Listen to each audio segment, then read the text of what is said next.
So today we are going to discuss business objectives. There is there are two business objectives are mainly economic objectives and social objectives. Economic objectives is the base on earning profit. Earning profit क्योंकि economic में revolution के लिए, development के लिए, if business running vastly और growingly rapidly, for example Tata company का देखते हैं हम, तो कितना टाटा मोटर्स, टाटा टी, टाटा नमक, सॉल्ट, एवरीथिंग इज़ देयर। तो वो हर सेक्टर में जो है सपोर्ट करता है, और अगर वो चीज़ अच्छी मटेरियल हुई तो वो इकोनॉमी को ग्रोथ में लेके जाएगी, मतलब उसका यूसेज ज़्यादा हो जाएगा प्रोडक्ट का, तो वो ज़्यादा प्रॉफिट अर्न करेगी और वो रिटर्न में कंट्री को यूज़फुल होगा। सर्चिंग न्यू कस्टमर्स, अगर एग्जिस्टिंग कस्टमर सेटिस्फेक्शन है तो आप उसे अभी के दौरान में हम देख लेंगे सोशल मीडिया में, और B2B, C2C, B2C, C2C ये भी ऑप्शन आ गए हैं, जो कस्टमर से न्यू अट्रैक्शन और कस्टमर के वांट्स के हिसाब से रैपिडली ग्रो करने के लिए फ़ायदा है। इनोवेशन, हाँ चाहिए इनोवेशन, क्योंकि कंट्री ग्रोथ हो रही है, बच्चे न्यू जनरेशन के हैं, नई मेंटालिटी रखती है, उन्हें क्या रिक्वायरमेंट्स है उसके बेसिस पे भी काम होता है। Best possibility use of resources, अच्छा लिमिटेड सोर्सेस और यूज़ ऑफ रिसोर्सेस जो लिमिटेड है, अगर उससे ही कुछ नया ग्रोथ हो तो ये भी पॉसिबल है। अगर वो लिमिटेड सोर्स का वो सोर्स कहीं और ऐसे सोर्स के लिए इस्तेमाल हो रहा है कि उससे भी एक और चीज़ जनरेट हो, तो ये बहुत अच्छी बात हो जाएगी।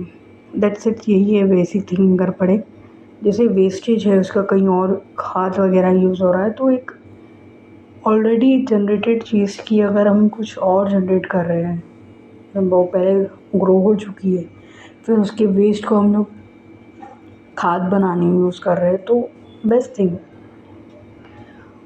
सोशल ऑब्जेक्टिव क्या है? आपका सप्लाइंग क्वालिटी प्रोडक्ट, आपकी प्रोडक्ट अच्छी रहेगी तो आपको एफ़र्ट कम लगाने पड़ेंगे। अवॉइडिंग अनफेयर ट्रेड प्रैक्टिस, अच्छा जिसमें ब्लैक मार्केटिंग, मिसलीडिंग एडवर्टीज़मेंट, आपने देखा होगा कि फॉरेन कंट्रीज़ जैसे नेपाल, चाइना और जो वैसी कंट्री होती है ज़्यादा इन्फ्लुएंस करती है पैकेजिंग के हिसाब से। हमारे इंडिया में डेयरी मिल्क की पैकेजिंग अलग होती है, फॉरेन कंट्री में डेयरी मिल्क की पैकेजिंग अलग है, हमारे इंडिया में कोक वगैरह की पैकेजिंग अलग है। इवन क्वालिटी इंग्रेडिएंट्स भी जो है यूनिक मिलेगी आपको। क्यों? क्योंकि हम चीप कॉस्ट का और चीप कॉस्टली प्रोडक्ट यूज़ करते हैं, और यहाँ पे टैक्स वगैरह ज़्यादा होते हैं। इसके लिए जो मार्केट पर्सोना है इसी तरह है कि आपको वो चीज़ अच्छी दिखाएंगे, पर वो आर्टिफिशियल चीज़ों से बनी होती है।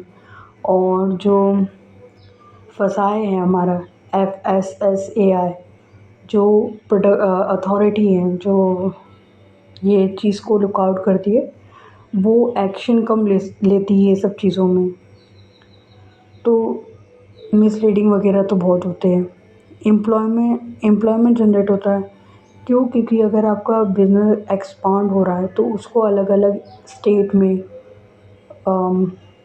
वो कर दिया जाता है, सिचुएटेड कर दिया जाता है कि आप इस सेक्टर के एरिया लोग को भी काम में डालें, और इजीली होता है उस एरिया के लोगों को एम्प्लॉयमेंट लेने के लिए।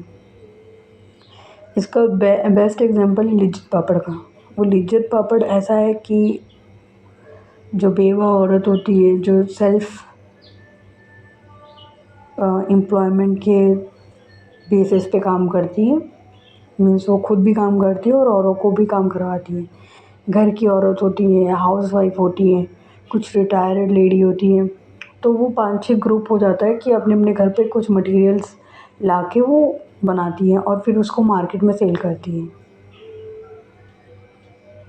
और यहाँ पे है welfare of economic employment employees skill and unskilled workers are the part of the society. Basically जो एक आपने देखा होगा कि आपको मटेरियल लाने वाला, उठाने वाला जो अम, जो पढ़े लिखे नहीं होते हैं, आपने मॉल में भी देखा होगा जिनकी डिग्री कम है, या तो है एकदम मैनेजर के पोस्ट पे, या तो है वो सामान उठा के लगाते हैं, कस्टमर को ट्रीट करते हैं। आपको काउंटर वाले लोग अलग दिखेंगे। सबका एरिया सिचुएटेड है, दोनों लोग की काम की ज़रूरत है।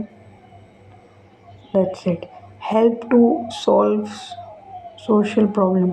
अच्छा, जो लेडीज़ लोग, ये इसका एग्जांपल बड़ा अच्छा है कि जो लेडीज़ लोग जो समर में, मैंने अभी मीशो पे देखा कि समर में जो औरतें लोग होती है, एक्टिवा स्कूटी वगैरह चलाती है, जो साइकिलिंग वगैरह करती है, जो ट्यूशन जाती है, स्कूल जाती है, कॉलेजेस जाती है, जॉब पे जाती है, वो लेडीज़ लोग के लिए समर को टैकल करना पॉसिबल नहीं हो रहा था। तो मीशो पे मैंने देखा कि अब वो स्कार्फ़ वगैरह आता है, या आपने भी देखा होगा तो मुझे प्लीज़ कमेंट में बताना कि वो अपने मुंह को भी कवर कर लेते, हाथ को भी कवर कर ले रहे, तो प्रॉब्लम सॉल्विंग है।